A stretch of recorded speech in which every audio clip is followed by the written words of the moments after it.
Major طفیل کی بار بار کی گئی تنبیہ اس کے کانوں میں گونج اٹھی۔ بیٹا، دہشت گردوں کی نظر تم پر ہے۔ یہ خیال آتے ہی اس کے جسم سے جیسے خون نچڑ گیا۔ کانپتے ہاتھوں سے اس نے قریب پڑی ٹارچ اٹھائی اور لرزتی روشنی سامنے ڈالی۔ چند قدم کے فاصلے پر دیوار سے ٹیک لگائے ایک مرد خاموش بیٹھا تھا، جیسے گہری نیند میں ہو۔ اس کی سانس سینے میں اٹک گئی۔ ہائے اللہ، یہ کون ہے؟ ضرور یہ وہی اغوا کار ہے۔ شکل تو نہیں دکھ رہی، مگر دل کہہ رہا ہے یہ بہت بڑا نمونہ ہے۔ بس تو میری جان بچا لے، اس نمونے سے بعد میں خود نمٹ لینا۔ اندھیرے میں اپنی آنکھوں کو بڑا کرتے اس نے مقابل کو پرکھنے کی کوشش کی، مگر ناکام رہی۔ اوہ، لگتا ہے سو رہا ہے ڈائنوسار کا پٹھا۔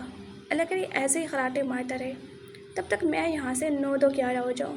اس نے دل ہی دل میں اس اجنبی کو ہزاروں بد دعائیں دیتے ہوئے دعا پڑھی اور پوری احتیاط سے قدم آگے بڑھایا۔ بھاری عروسی لہنگا اس کی رفتار میں رکاوٹ بن رہا تھا، جبکہ زیورات کی ہلکی سی جھنکار بھی اسے اپنی موت کی چاپ محسوس ہو رہی تھی۔ اس نے لہنگے کا گھیر سمیٹا اور دبے قدموں آگے بڑھنے لگی، مگر ابھی چند ہی قدم چلی کہ اندھیرے کو چیرتی ایک بھاری، گمبھیر اور سرد آواز اس کے کانوں سے ٹکرائی۔ کہاں جا رہی ہو؟ اس کا قدم فضا ہی میں رک گیا، جسم پتھر کا ہو گیا، دل کی دھڑکن جیسے سینہ چیر کر باہر آنا چاہتی ہو۔ اس نے پلٹنے کی ہمت نہ کی، مگر واضح محسوس کر رہی تھی کہ وہ شخص آہستہ آہستہ اس کی طرف بڑھ رہا تھا۔ گئی بھینس پانی میں۔ رمیشا، اب تو تیری خیر نہیں۔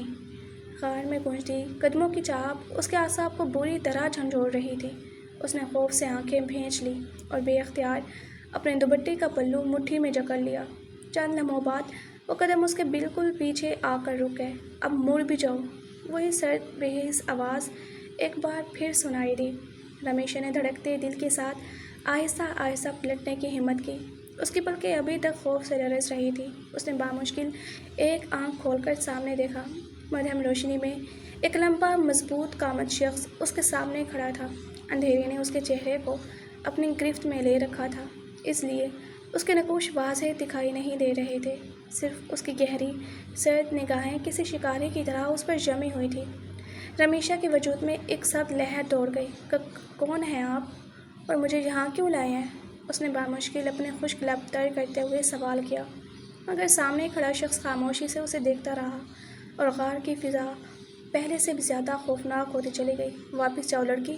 اس اجنبی کی بھاری، بے لچک آواز غار کی دیواروں سے ٹکرا کر گونجی۔ رمیشا نے خشک ہوتے لبوں پر زبان پھیری اور ہمت کی۔ مصیبت کے ابا جی؟ لفظ بے اختیار اس کے منہ سے نکلے، مگر اگلے ہی لمحے اسے اپنی غلطی کا احساس ہوا تو فوراً زبان دانتوں تلے کچلی۔ میرا مطلب ہے ڈاکو جی؟ نہیں، دہشت گرد جی۔ اس نے فوراً معصومیت سے تصحیح کی۔ پلیز مجھے جانے دیں۔ دیکھیں، میرے پاس بہت پیسے ہیں، یہ سارے زیورات بھی ہیں، آپ چاہیں تو سب لے لیں، ایک ایک چیز لے جائیں، مگر مجھے چھوڑ دیں۔ آج میرا نکاح ہے، میرے بابا بہت پریشان ہو جائیں گے۔ وہ گھبراہٹ میں اپنے گلے کا ہار اتارنے لگی، مگر کانپتے ہاتھوں کے باعث ہک کھل ہی نہ سکا۔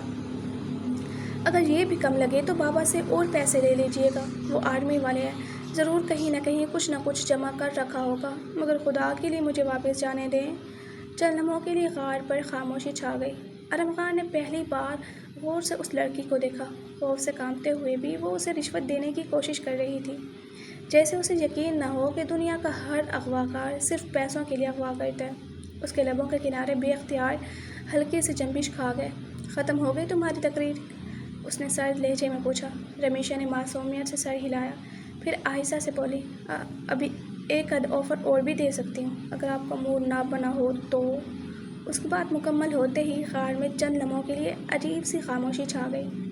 ارم خان نے اسے چند ثانیے تک خاموشی سے دیکھا، پھر نہ جانے کیوں اس کے لبوں پر ایک بے ساختہ سی ہلکی مسکراہٹ ابھری۔ برسوں بعد کسی نے اسے اتنی معصومیت اور سنجیدگی کے ساتھ سودے بازی کی تھی۔ ایک آدھ آفر؟ اس نے بامشکل اپنی معصومیت ضبط کرتے ہوئے دہرایا۔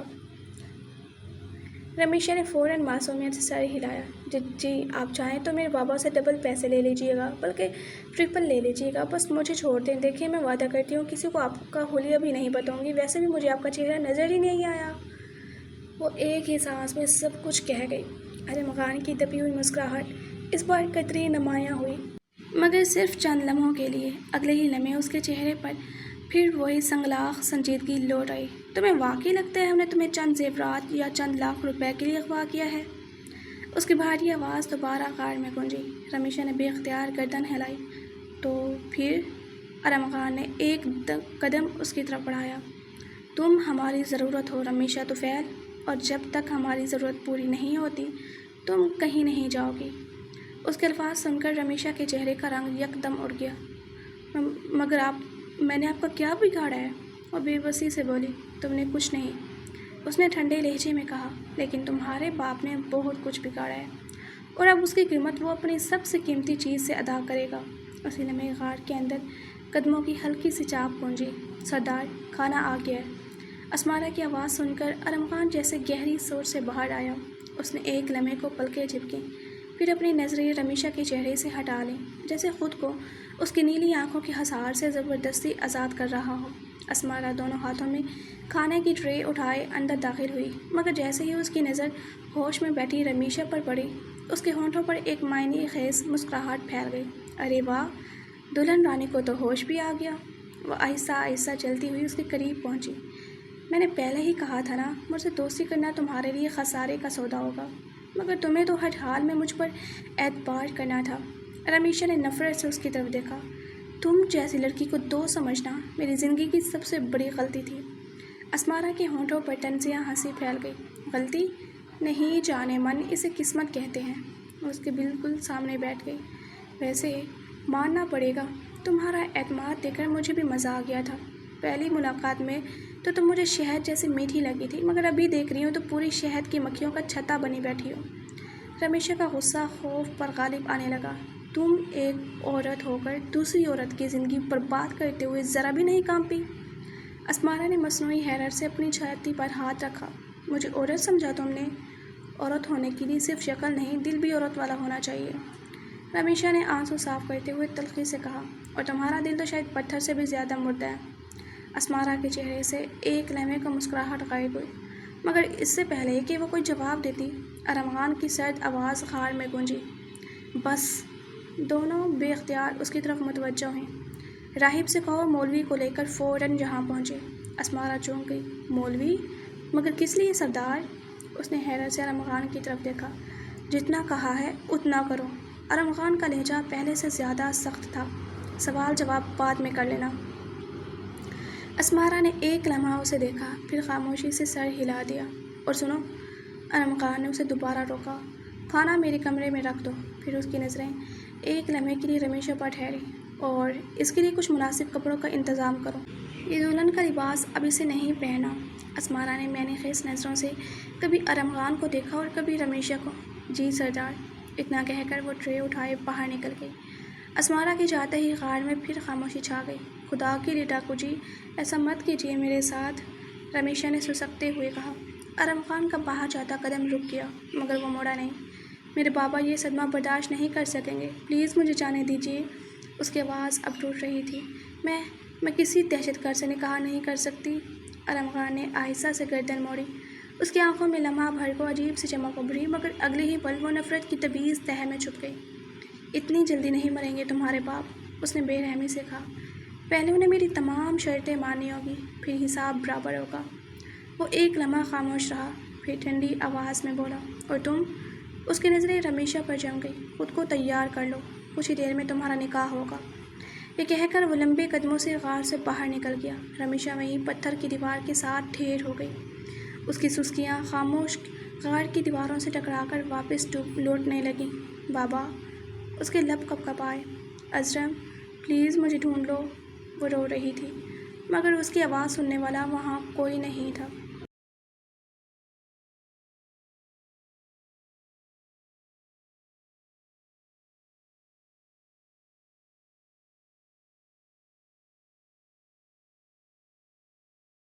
غار کی خاموش فضا میں جلتی ہوئی مشعل کی مرہم روشنی لرز رہی تھی، جس سے پتھریلی دیواروں پر خوفناک سائے رینگتے محسوس ہوتے تھے۔ چند لمحوں بعد بھاری قدموں کی آواز دوبارہ غار میں گونجی تو رمیشا نے سہم کر سر اٹھایا۔ اس کا دل انجانے خوف سے بری طرح دھڑکنے لگا۔ اس بار ارم خان اکیلا نہیں تھا، اس کے ساتھ اسمارا اور سفید داڑھی والے ایک بزرگ بھی اندر داخل ہوئے تھے۔ ارم خان کے ہاتھ میں تھامی مشعل کی روشنی پہلی مرتبہ اس کے چہرے پر پوری طرح پڑی۔ وہی سرد سپاٹ اور بے رحم چہرہ جس پر نہ رحم کا کوئی عکس تھا نہ ترس کی کوئی جھلک۔ رمیشا نے کانپتے ہاتھوں سے دیوار کا سہارا لے کر اٹھنے کی کوشش کی مگر اس کے گھٹنوں میں جیسے جان ہی نہ رہی تھی۔ دوسری جانب اسمارا خاموش کھڑی اسے دیکھ رہی تھی۔ اس کے چہرے پر معمول کی طنزیہ مسکراہٹ موجود تھی لیکن اس کے دل میں حسد کی آگ پوری شدت سے بھڑک رہی تھی۔ وہ برسوں سے ارم خان کی ایک نظر التفات کی آرزو لیے اس کے ہر خطرناک مشن میں اس کے ساتھ کھڑی رہی تھی مگر آج وہی ارم خان کسی اور عورت کو اپنے نام سے منسوب کرنے جا رہا تھا۔ چاہے یہ نکاح صرف ایک مقصد حاصل کرنے کے لیے تھا پھر بھی یہ حقیقت اسمارا کے وجود میں انگاروں کی طرح اتر رہی تھی۔ ایک لمحے کو اس کا دل چاہا کہ رمیشا کو اسی وقت اپنے ہاتھوں سے ختم کر دے مگر اگلے ہی لمحے اس نے اپنے جذبات کو ضبط کرتے ہوئے نظریں جھکا لی۔ وہ جانتی تھی ارم خان کے فیصلے پر سوال اٹھانا اس کے لیے ممکن نہیں تھا۔ غار میں چند لمحوں کی پراسرار خاموشی کے بعد ارم خان کی گمبھیر آواز گونجی، مولوی صاحب نکاح شروع کیجیے۔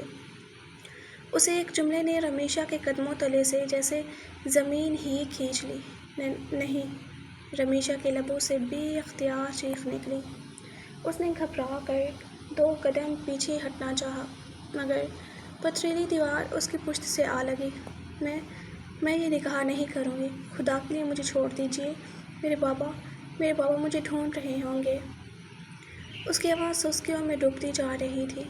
ارم خان نے چند لمحے خاموشی سے اسے دیکھا پھر نہایت آہستہ مگر پرہیبت قدموں سے اس کی طرف بڑھا۔ ارم خان اس کے بالکل سامنے آ کر رک گیا۔ چند لمحے وہ خاموش نظروں سے رمیشا کے چہرے پر پھیلے خوف کو دیکھتا جیسے اس کی بے بسی کا ہر منظر اپنی آنکھوں میں محفوظ کر رہا ہو۔ یہاں تمہاری مرضی نہیں چلے گی رمیشا طفیل۔ اس کی آواز میں برف جیسی ٹھنڈک تھی۔ جتنا کم مزاحمت کرو گی اتنا ہی کم تکلیف اٹھاؤ گے، پلیز۔ رمیشا نے روتے ہوئے دونوں ہاتھ جوڑ دیے۔ میں آپ کے آگے ہاتھ جوڑتی ہوں، میرے بابا یہ صدمہ برداشت نہیں کر سکیں گے، مجھے جانے دیجیے۔ خاموش۔ اس نے ایک لفظ میں اسے خاموش کرا دیا۔ پھر اس نے رخ موڑ کر مولوی صاحب کی طرف دیکھا۔ مولوی صاحب وقت ضائع نہ کریں، نکاح کی کارروائی شروع کریں۔ مولوی صاحب نے بے چینی سے ایک نظر رمیشا پر ڈالی پھر دھیمی آواز میں بولے، بیٹا یہ لڑکی صاف انکار کر رہی ہے، شریعت میں نکاح کے لیے دلہن کی رضا ضروری ہے۔ ارم خان کی جبڑے کی رگ تن گئی۔ میں نے آپ کو یہاں فقہ کا درس سننے نہیں بلایا۔ اس کی آواز پہلے سے زیادہ سخت تھی۔ جو کہا گیا ہے وہ کیجیے، باقی ذمہ داری میری ہے۔ مولوی صاحب نے بے بس ہو کر ایک گہرا سانس لیا۔ ان کی آنکھوں میں مجبوری صاف جھلک رہی تھی۔ انہوں نے لرزتے ہاتھوں سے نکاح نامہ کھولا اور ایک گہرا سانس لے کر کلمہ حمد و ثنا پڑھنے کے بعد نکاح کی کارروائی شروع کر دی۔ غار کی فضا پر ایسی خاموشی طاری تھی کہ ہر لفظ پتھریلی دیواروں سے ٹکرا کر واپس لوٹتا محسوس ہو رہا تھا۔ رمیشا کے کانوں میں مولوی صاحب کی آواز ہتھوڑوں کی طرح برس رہی تھی۔ اس نے دونوں ہاتھوں سے اپنا دوپٹہ اس شدت سے بھینچ رکھا تھا کہ اس کی انگلیوں کی پوری سفید پڑ گئی تھی۔ آنسو مسلسل اس کے رخساروں پر بہہ رہا تھا۔ رمیشا طفیل بنت میجر طفیل، آپ کا نکاح ارم خان انصاری ون شفیق انصاری کے ساتھ حق مہر 50,000 روپے پر طے پایا ہے۔ کیا آپ کو یہ نکاح قبول ہے؟ سوال ختم ہوتے ہی غار پر قبر جیسی خاموشی چھا گئی۔ رمیشا کے لب کانپے مگر آواز نہ نکل سکی۔ اس نے بے بس نظروں سے پہلے مولوی صاحب کو دیکھا پھر اسمارا کی طرف جس کی آنکھوں میں حسد کی آگ دہک رہی تھی اور آخر میں ارم خان پر نظر ڈالی۔ وہ سینہ تان کر دونوں ہاتھ پشت پر باندھے کسی بے جان مجسمے کی مانند کھڑا تھا۔ اس کے چہرے پر نہ تو ترس تھا نہ پشیمانی، صرف اپنے مقصد کو ہر قیمت پر حاصل کرنے کا بے رحم جنون۔ بیٹی جواب دیجیے، مولوی صاحب نے دوسری مرتبہ نرمی سے کہا۔ رمیشا نے سسکتے ہوئے سر نفی میں ہلایا۔ مجھے قبول نہیں۔ اس کے لبوں سے انکار کے یہ الفاظ نکلے ہی تھے کہ غار کی پراسرار خاموشی میں سردار ارمغان کے مضبوط قدموں کی چاپ گونج اٹھی۔ وہ آہستہ آہستہ چلتا ہوا رمیشہ کے بالکل قریب آ کر جھکا۔ اس کی گرم سانسوں نے رمیشہ کی دھڑکنیں جیسے روک دیں۔ خوف سے اس کا پورا وجود لرز اٹھا۔ مجھے امید ہے کہ تم یہ نکاح ہماری مرضی کے مطابق قبول کرو گے، ورنہ یاد رکھنا۔ اس کی آواز ہر درجہ پرسکون مگر جان لیوا تھی۔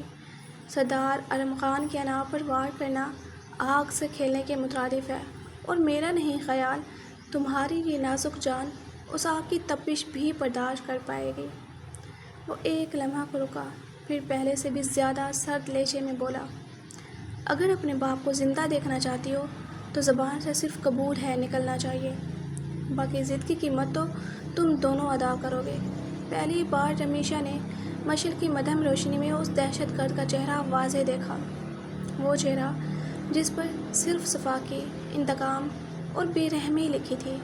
اس کی سرد نگاہیں رمیشہ کی روح میں اترتی محسوس ہو رہی تھیں۔ وہ سہم کر ایک قدم پیچھے ہٹنا چاہتی تھی، مگر پتھریلی دیوار نے اسے مزید پیچھے جانے کی مہلت نہ دی۔ اس کی آنکھوں سے آنسوؤں کی نئی لہر بہہ نکلی، جبکہ ارمغان ایک لمحہ مزید اسے دیکھتا رہا، پھر سیدھا ہو کر دوبارہ اپنی جگہ جا کھڑا ہوا، جیسے اسے یقین ہو کہ اب جواب وہی ملے گا جو وہ سننا چاہتا ہے۔ غار میں چند لمحوں تک ایسی خاموشی چھائی رہی جیسے ہر سانس بھی رک گئی ہو۔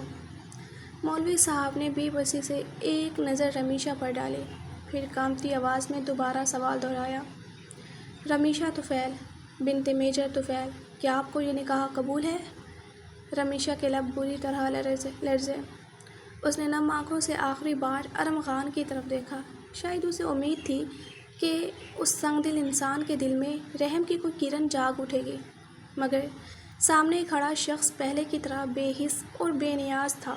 اس کی آنکھوں میں صرف اپنے مقصد تک پہنچنے کی ضد تھی۔ رمیشہ نے بے اختیار نظریں آسمان کی طرف اٹھائیں۔ اس کی پلکوں سے ٹوٹ کر چند آنسو زمین پر گرے۔ یا اللہ، میرے بابا کی حفاظت فرمانا۔ یہ دعا اس کے دل سے نکلی یا لبوں سے، وہ خود بھی نہ جان سکی۔ اس نے کانپتی ہاتھوں سے اپنے دوپٹے کا کنارہ اور مضبوطی سے تھام لیا۔ اس کا پورا وجود جیسے بے جان ہو چکا تھا۔ لب کئی بار ہلے مگر آواز ساتھ نہ دے سکی۔ آخرکار اس نے آنکھیں بند کر لی۔ قبول ہے، یہ دو لفظ ادا کرتے ہوئے اسے یوں محسوس ہوا جیسے کسی نے اس کے وجود میں دہکتے انگارے بھر دیے ہوں۔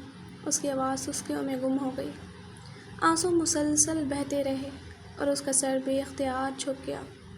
اونچی آواز میں، بیٹی، مولوی صاحب نے دکھ بھرے لہجے میں کہا۔ رمیشہ نے اپنے ٹوٹتے ہوئے حوصلوں کو سمیٹا اور مزید 2 مرتبہ لرزتی آواز میں قبول ہے کہہ دیا۔ مولوی صاحب نے لرزتے ہاتھوں سے نکاح نامہ اس کی طرف بڑھا دیا۔ رمیشہ نے اس سفید کاغذ کو ایسے دیکھا جیسے وہ محض کاغذ نہیں بلکہ اس کی پوری زندگی کا فیصلہ ہو۔ اس کے ہاتھ بری طرح کانپ رہے تھے، آنسو مسلسل صفحے پر ٹپک رہے تھے جس سے سیاہی کے چند قطرے بھی پھیل گئے۔ یہاں دستخط کر دیجیے بیٹی۔ مولوی صاحب کی آواز میں بے حد افسردگی تھی۔ رمیشہ نے بے جان نظروں سے پہلے نکاح نامے پر لکھا اپنا نام دیکھا، پھر دولہے کے خانے میں درج ارمغان انصاری پر نظر ٹھہر گئی۔ ایک لمحے کے لیے اس کے ذہن میں ارزم کا چہرہ ابھرا۔ وہ نکاح جو خوشیوں کے ساتھ ہونا تھا، وہ خواب جو چند گھنٹے پہلے تک حقیقت لگتے تھے، سب ایک ہی لمحے میں بکھر گئے۔ اس نے لرزتے ہاتھ سے قلم اٹھایا۔ دل چاہا قلم توڑ دے، اس کاغذ کو پھاڑ ڈالے، چیخ چیخ کر انکار کر دے، مگر ارمغان کی دی ہوئی دھمکی اس کے کانوں میں پھر سے گونج اٹھی۔ اس نے بے بسی سے آنکھیں بند کی اور کانپتے ہاتھوں سے اپنے دستخط ثبت کر دیے۔ قلم اس کی انگلیوں سے چھوٹ کر زمین پر گر گیا۔ الحمدللہ، نکاح مکمل ہوا۔ مولوی صاحب نے بھاری دل کے ساتھ نکاح نامہ بند کیا۔ ارمغان آگے بڑھا، نکاح نامہ مولوی صاحب کے ہاتھ سے لیا اور چند لمحے خاموشی سے اسے دیکھتا رہا، پھر اس کے ہونٹوں پر ایک مدھم مگر معنی خیز مسکراہٹ ابھری۔ نکاح مبارک ہو بیگم۔ اس نے نظریں اٹھا کر رمیشہ کو دیکھا۔ آج سے تم صرف میجر طفیل کی بیٹی نہیں، سردار ارم خان انصاری کی بیوی بھی ہو۔ یہ الفاظ رمیشا کے دل پر کسی تیز دھار خنجر کی طرح اترے۔ اس نے نفرت سے اس کی طرف دیکھا، مگر آنسوؤں کی دھند میں اس کا چہرہ بھی دھندلا گیا۔ وہ بے جان وجود کے ساتھ دیوار سے ٹیک لگا کر بیٹھ گئی، جیسے اس کے اندر کی جینے کی آخری طاقت بھی ختم ہو چکی ہو۔ اللہ تمہیں اس ظلم کی سزا ضرور دے گا۔ رمیشا کی بھیگی ہوئی آواز غار کی خاموش فضا میں گونجی۔ اس نے نفرت سے ارم خان کی طرف دیکھا۔ اس کی نیلی آنکھوں میں بے بسی ضرور تھی، مگر ساتھ ہی ایک عجیب سا یقین بھی کہ ظلم ہمیشہ قائم نہیں رہتا۔ ارم خان نے اس کی بد دعا سن کر کوئی خاص رد عمل نہ دیا۔ اس نے نکاح نامہ تہہ کیا اور اپنے ہاتھ میں مضبوطی سے تھام لیا۔ فی الحال اس کے لبوں پر سرد مسکراہٹ ابھری۔ میرے لیے سب سے دلچسپ لمحہ وہ ہوگا جب میجر طفیل کو اپنی بیٹی کے نکاح کا تحفہ ملے گا۔ وہ ایک لمحے کو رکا، پھر طنزی انداز میں بولا، سوچ رہا ہوں مبارکباد کے ساتھ یہ نکاح نامہ بھی بھجوا دو۔ آخر انہیں بھی تو معلوم ہونا چاہیے کہ ان کی شہزادی اب سردار ارم خان انصاری کے نام کی ہو چکی ہے۔ رمیشا کے وجود میں جیسے آگ بھر گئی۔ تمہیں لگتا ہے اس سب سے تم جیت جاؤ گے؟ وہ نفرت سے بولی۔ تم معصوم لوگوں کا خون بہاتے ہو، بچوں کو یتیم کرتے ہو، گھروں کو اجاڑتے ہو۔ اللہ کبھی ظالم کو اس کے انجام سے نہیں بچاتا۔ میرے بابا جیسے لوگ اپنی جان ہتھیلی پر رکھ کر تم جیسے درندوں سے اس ملک کی حفاظت کرتے ہیں۔ غار میں چند لمحوں کے لیے خاموشی چھا گئی۔ ارم خان کے چہرے کی سختی یکایک اور گہری ہو گئی۔ اس کی آنکھوں میں لمحہ بھر کو کوئی پرانا زخم لہرا گیا۔ ہمیں درندہ بنانے والے بھی یہی لوگ ہیں، اس نے دھیرے مگر زخمی لہجے میں کہا۔ جھوٹ! رمیشا فوراً بول اٹھی۔ اپنے گناہوں کا بوجھ دوسروں پر ڈال کر تم نے بے گناہ نہیں بن سکتے۔ سچ تو یہ ہے کہ تم لوگوں کے ماں باپ تم لوگوں کی تربیت ہی ایسی کرتے ہیں۔ ارم خان کی مٹھیاں بے اختیار بھیج گئی۔ اپنی حد میں رہو لڑکی! اس کی آواز اب پہلے سے کہیں زیادہ خطرہ تھا۔ میرے بارے میں جو چاہو کہہ لو، مگر خبردار میرے ماں باپ کا نام اپنی زبان پر مت لانا۔ رمیشا ایک لمحے کو خاموش ہو گئی، مگر اس کی نفرت بھری نظریں اب بھی ارم خان کے چہرے پر جمی ہوئی تھیں۔ دوسری طرف اسمارا خاموش کھڑی دونوں کو دیکھ رہی تھی۔ پہلی بار اسے محسوس ہوا کہ یہ لڑکی سردار سے ڈرنے کے باوجود اس کی آنکھوں میں آنکھیں ڈال کر بات کرنے کی ہمت رکھتی ہے، اور یہی بات اسے اندر ہی اندر مزید جلا رہی تھی۔ ارم خان نے چند لمحے خاموشی سے رمیشا کو دیکھا۔ اس کی آنکھوں میں نفرت کی وہ چمک اب بھی ویسی ہی تھی، مگر نہ جانے کیوں وہ چند پل کے لیے خاموش ہو گیا۔ پھر اس نے گہرا سانس لیا اور نکاح نامہ تہہ کرتے ہوئے اسمارا کی طرف دیکھا۔ اسمارا! جی سردار! وہ فوراً سیدھی ہو کر کھڑی ہو گئی۔ تم یہیں رہو، اس پر نظر رکھنا، ایک لمحے کے لیے بھی اسے اکیلا مت چھوڑنا۔ جی، جیسا آپ حکم کریں۔ میں اس کے باپ کو مبارک نامہ بھیج کر آتا ہوں۔ یہ جملہ سنتے ہی رمیشا کے چہرے کا رنگ مزید زرد پڑ گیا۔ نہیں! وہ بے اختیار چیخ اٹھی۔ خدا کے لیے ایسا مت کرنا، بابا یہ صدمہ برداشت نہیں کر سکیں گے۔ انہیں کچھ ہو گیا تو میں کبھی خود کو معاف نہیں کر سکوں گی۔ وہ لڑکھڑاتے قدموں سے ارم خان کی طرف بڑھی اور بے اختیار اس کے سامنے آ کر کھڑی ہوئی۔ میں آپ کے آگے ہاتھ جوڑتی ہوں، جو سزا دینی ہے مجھے دے دیں، مگر میرے بابا کو تکلیف نہ دیں۔ اس نے لرزتے ہاتھ باقی جوڑ دیے۔ ارم خان کی نگاہ ایک لمحے کے لیے ان کانپتی ہاتھوں پر ٹھہر گئی، مگر اگلے ہی پل اس نے نظریں پھیر لی۔ تم انسان نہیں ہو۔ رمیشا کی آنکھوں سے آنسو مسلسل بہہ رہے تھے۔ تمہارے دل میں ذرا سا بھی رحم نہیں؟ ارم خان نے دروازے کی طرف قدم بڑھاتے ہوئے صرف اتنا کہا۔ رحم؟ وہ ہلکا سا رکا، مگر پلٹا نہیں۔ یہ لفظ ہماری لغت سے بہت پہلے ختم ہو چکا ہے۔ اتنا کہہ کر وہ لمبے قدموں سے غار سے باہر نکل گیا۔ ارم خان کے جاتے ہی رمیشا کی ہمت بھی جواب دے گئی۔ وہ وہیں زمین پر گھٹنوں کے بل گر پڑی۔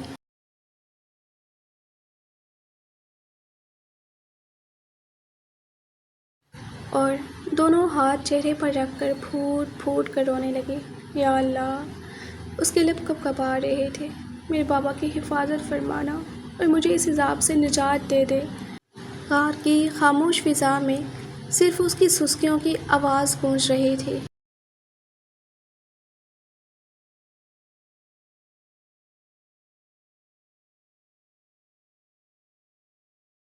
سر، آپ کے لیے ایک کوریئر آیا ہے۔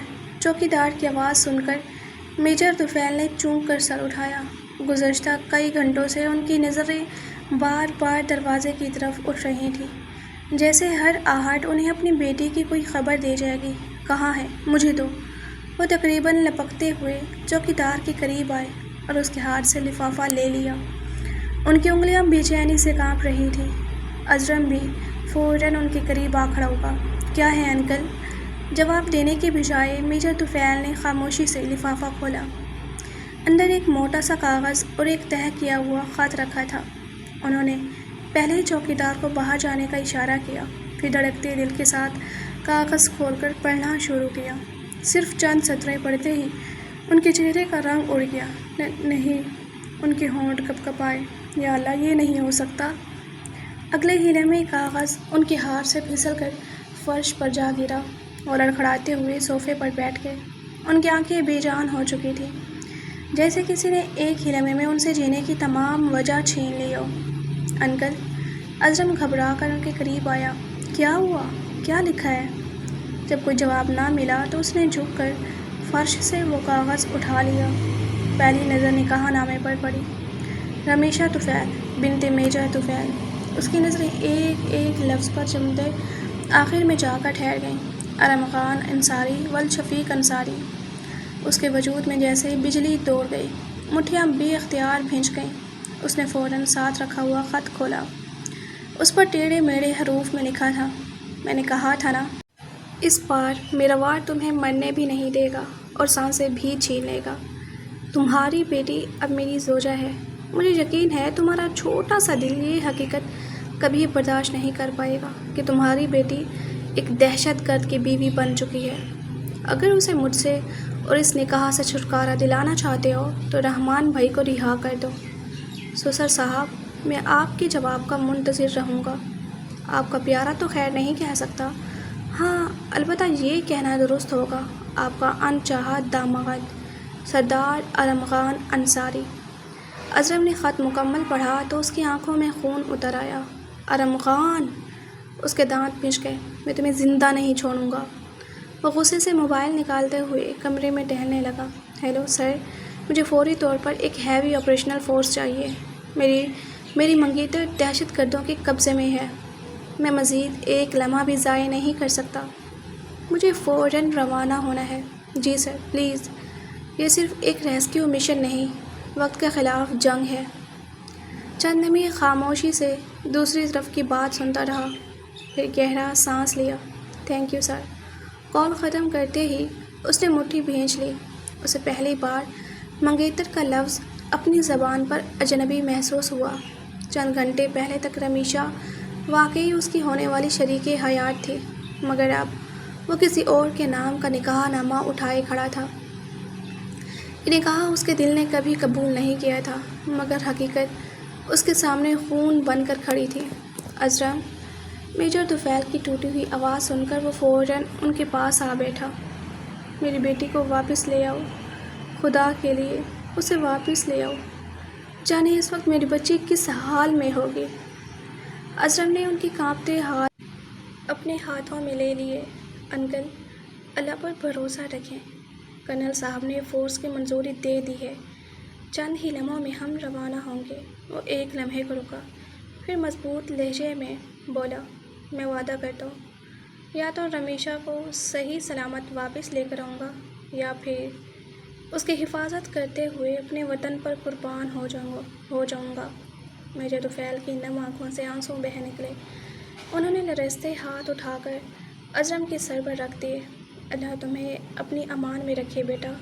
چند گھنٹوں بعد اجرم ایک بھاری فوجی دستے کی قیادت کرتے ہوئے دہشت گردوں کے خفیہ ٹھکانے کی طرف روانہ ہو چکا تھا۔ اس کے دل میں اب صرف ایک ہی عہد زندہ تھا، یا تو رمیشہ واپس آئے گی یا پھر ارمغان انصاری کی دہشت ہمیشہ کے لیے ختم ہو جائے گی۔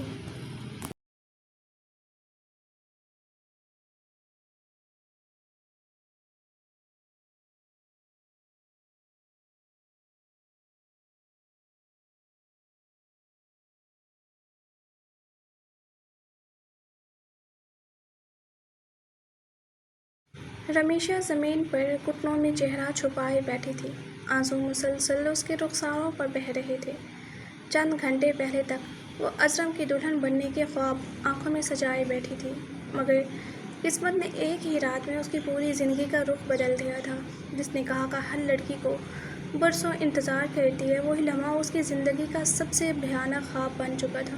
اسے یوں محسوس ہو رہا تھا جیسے اس کے تمام ارمان، تمام خواہشیں اور تمام امیدیں اسی غار کی سرد زمین میں دفن ہو گئی ہیں۔ چند قدم کے فاصلے پر اسمارا خاموش کھڑی اسے دیکھ رہی تھی۔ اس کے چہرے پر ہمیشہ کی طرح سرد مہری طاری تھی، مگر اس کے اندر حسد کی آگ شدت سے بھڑک رہی تھی۔ برسوں سے ارمغان اس کی دعاؤں، آرزوؤں اور خاموش محبت کا مرکز تھا، مگر آج حالات نے ایک اجنبی لڑکی کا نام اس کے محبوب کے نام کے ساتھ جوڑ دیا تھا۔ چاہے وہ نکاح صرف ایک منصوبے کا حصہ تھا، مگر حقیقت یہی تھی کہ رمیشہ اب ارمغان کی زوجہ کہلاتی تھی، اور یہی حقیقت اسمارا کے لیے ناقابل برداشت تھی۔ وہ آہستہ آہستہ چلتی ہوئی رمیشہ کے سامنے آ کر رکی، چند لمحے اسے خاموشی سے روتا دیکھتی رہی، پھر برف جیسے سرد لہجے میں بولی، بس بھی کرو، تمہارے آنسو کسی کا دل نہیں پگھلانے والے۔ رمیشہ نے نم آنکھیں اٹھا کر اسے دیکھا، اس کی نظریں نفرت سے دہک رہی تھی۔ کیا ملا تمہیں؟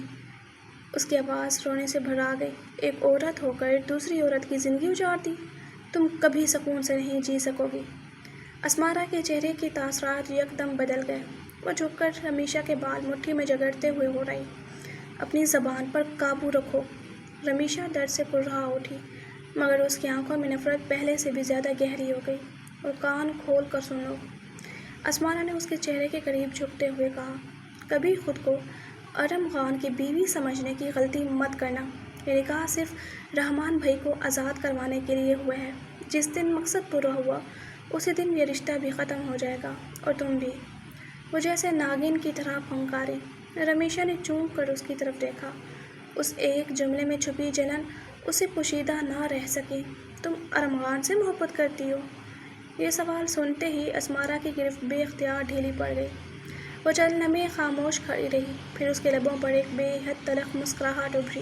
محبت؟ وہ دھیرے سے بولی، ہم جیسے لوگوں کی قسمت میں محبت نہیں، صرف ہجر لکھا جاتا ہے۔ ہم چاہ تو سکتے ہیں، مگر پا نہیں سکتے۔ اس کی آواز میں چھپا درد پہلی بار رمیشہ نے محسوس کیا۔ اسے پہلی بار لگا کہ اس سخت مزاج لڑکی کے سینے میں بھی ایک زخمی دل دھڑکتا ہے۔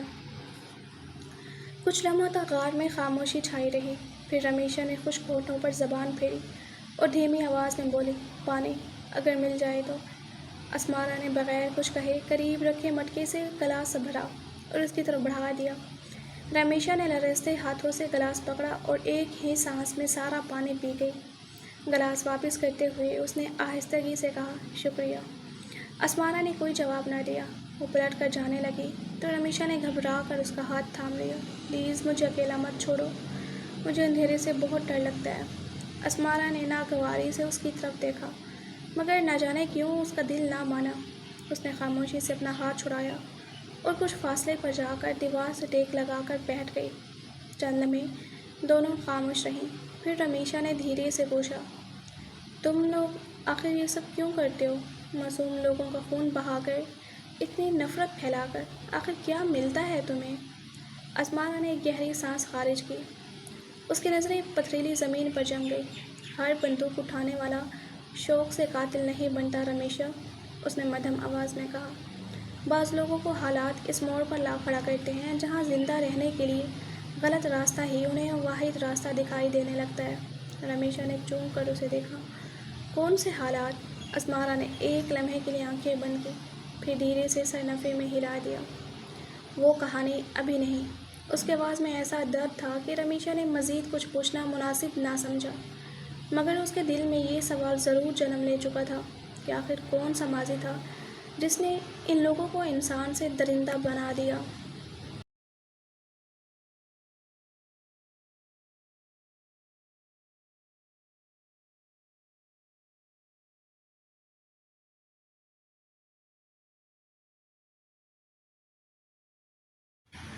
اجرم اس وقت دہشت گردوں کے اس خفیہ ٹھکانے پر موجود تھا جہاں چند روز قبل اس کی ارمغان سے پہلی مڈبھیڑ ہوئی تھی، مگر آج وہاں موت جیسی خاموشی چھائی ہوئی تھی۔ ہر کمرہ، ہر راہداری اور ہر خفیہ راستہ آرمی کے جوانوں نے چھان مارا، لیکن وہاں کسی انسان کا نام و نشان تک موجود نہ تھا۔ ایسا لگتا تھا جیسے وہ لوگ کئی گھنٹے پہلے ہی اپنا ٹھکانہ خالی کر چکے ہوں۔ اجرم نے جھنجھلا کر مٹھی دیوار پر دے ماری۔ آخر کہاں چھپے ہو ارمغان؟ اس کے جبڑے غصے سے بھنچے ہوئے تھے۔ اسے پہلی بار محسوس ہوا کہ وہ شخص صرف خطرناک ہی نہیں، غیر معمولی حد تک ذہین بھی ہے۔ اس لمحے اس کی جیب میں رکھا موبائل فون بج اٹھا۔ اس نے فوراً فون نکال کر اسکرین پر نظر ڈالی۔ نمبر نامعلوم تھا۔ ہیلو، کیپٹن اعظم لوغاری اسپیکنگ۔ تعارف کی ضرورت نہیں کیپٹن صاحب۔ دوسری طرف سے ابھرتی پرسکون مگر طنزیہ آواز سنتے ہی اجرم کی آنکھوں میں خون اتر آیا۔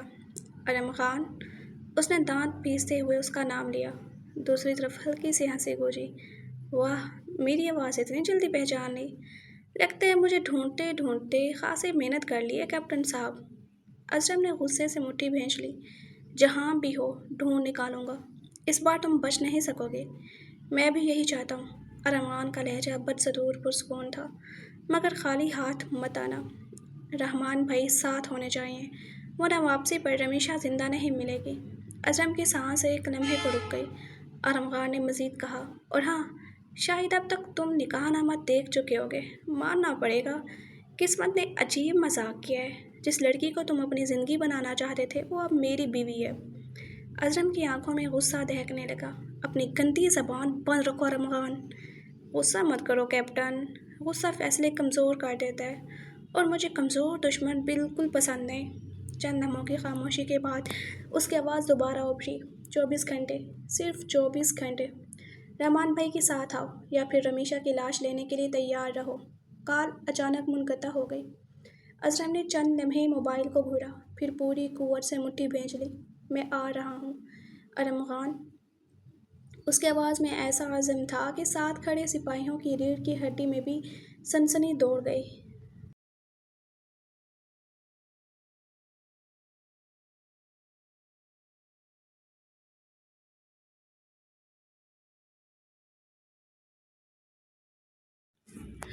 چند گھنٹوں بعد آرمی کی خفیہ آپریشن یونٹ کے کانفرنس روم میں ہنگامی اجلاس جاری تھا۔ میز کے گرد اعلیٰ افسران بیٹھے تھے، جبکہ اجرم سامنے کھڑا علاقے کا نقشہ دیکھ رہا تھا۔ ارمغان آسان شکار نہیں ہے، اس نے سنجیدگی سے کہا۔ وہ ہماری ہر چال کا اندازہ لگا سکتا ہے، اس لیے ہمیں وہی کرنا ہوگا جس کی اسے توقع نہ ہو۔ کیا منصوبہ ہے کیپٹن؟ ایک سینئر افسر نے پوچھا۔ اجرم نے میز پر پھیلے نقشے کی طرف اشارہ کیا۔ ہم رحمان کو نہیں لے جائیں گے، بلکہ رحمان جیسا دکھائی دینے والا ایک کمانڈو بھیجیں گے۔ ہمارا اصل مقصد رحمان نہیں، پہلے رمیشہ کو محفوظ نکالنا ہوگا۔ جیسے ہی وہ ہماری تحویل میں آئے گی، پوری ٹیم بیک وقت حملہ کرے گی۔ کمرے میں چند لمحوں کے لیے خاموشی چھا گئی۔ اگر ارمغان نے پہچان لیا تو؟ اجرم کی نظریں نقشے سے نہ ہٹیں۔ تب کھیل ختم ہو جائے گا، یا تو وہ مرے گا یا میں۔ میجر طفیل نے بے چینی سے آنکھیں بند کر لی۔ بس میری بیٹی کو صحیح سلامت واپس لے آؤ اجرم۔ اجرم نے ان کی طرف دیکھا اور مضبوط لہجے میں کہا، میں وعدہ کرتا ہوں انکل، اس بار یا رمیشہ ہمارے ساتھ واپس آئے گی یا پھر ارمغان جیسا ناسور ہمیشہ ہمیشہ کے لیے اس جنگ کا حصہ نہیں رہے گا۔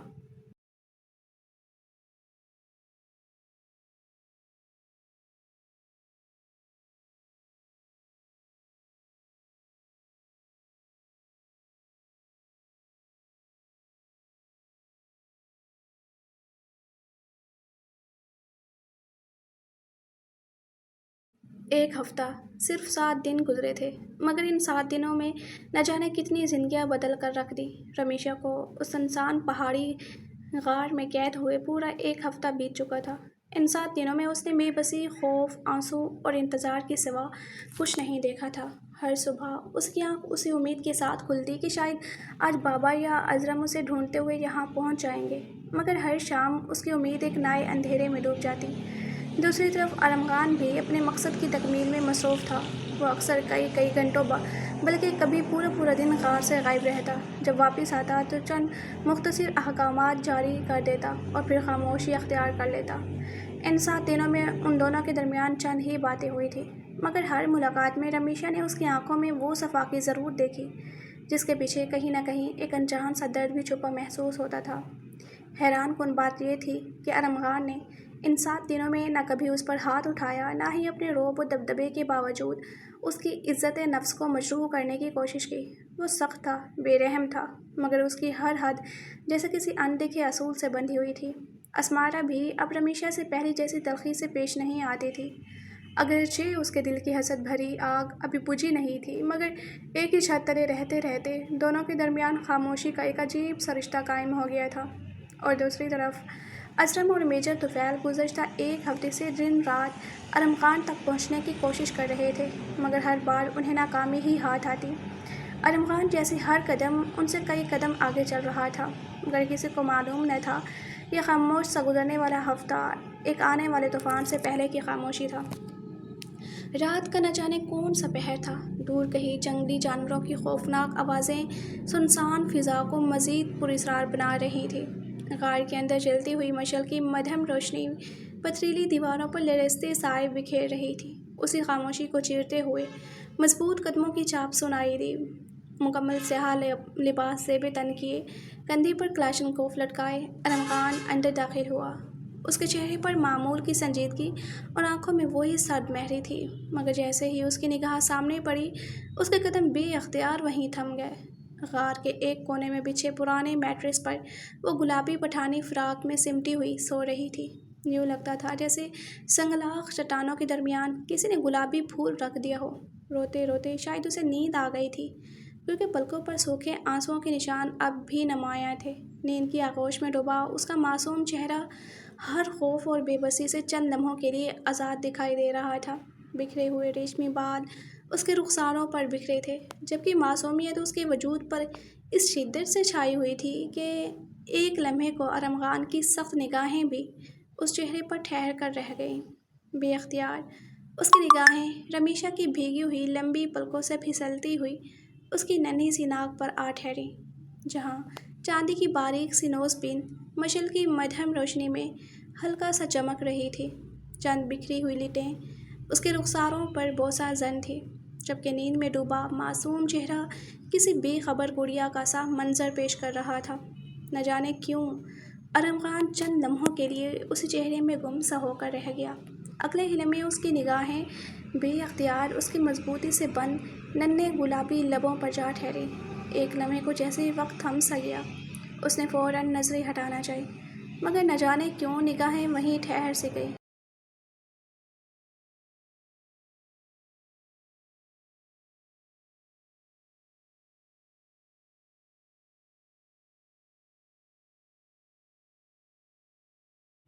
دل نے عجیب سی بے چینی سے کروٹ لی۔ اسے یوں محسوس ہوا کہ اگر وہ ایک لمحہ اور اسی طرح اسے دیکھتا رہا تو شاید اپنی ہی قائم کردہ حدوں سے آگے بڑھ جائے گا۔ یہ احساس ہوتے ہی اس نے گہرا سانس لیا اور جھٹکے سے اپنی نظریں دوسری جانب موڑ لیں۔ یہ لڑکی دن بدن اس کی روح پر اپنا نام لکھتی جا رہی تھی، جبکہ وہ ہر گزرتے لمحے اس حقیقت سے انکار کرنے کی ناکام کوشش کر رہا تھا۔ وہ خاموشی سے پلٹا، کندھے سے کلاشنکوف اتار کر ایک جانب رکھ دی اور احتیاط سے اس سے کچھ فاصلے پر لیٹ گیا۔ ایک بازو اپنی آنکھوں پر رکھ کر اس نے گہرا سانس لیا، جیسے دل میں اٹھتے شور کو دبانا چاہتا ہو، مگر آنکھیں بند کرتے ہی حال کی تمام تصویریں دھندلا گئیں اور ذہن بے اختیار ماضی کی ان گلیوں میں بھٹکنے لگا جہاں ہر موڑ پر کوئی نہ کوئی زخم اس کا منتظر تھا۔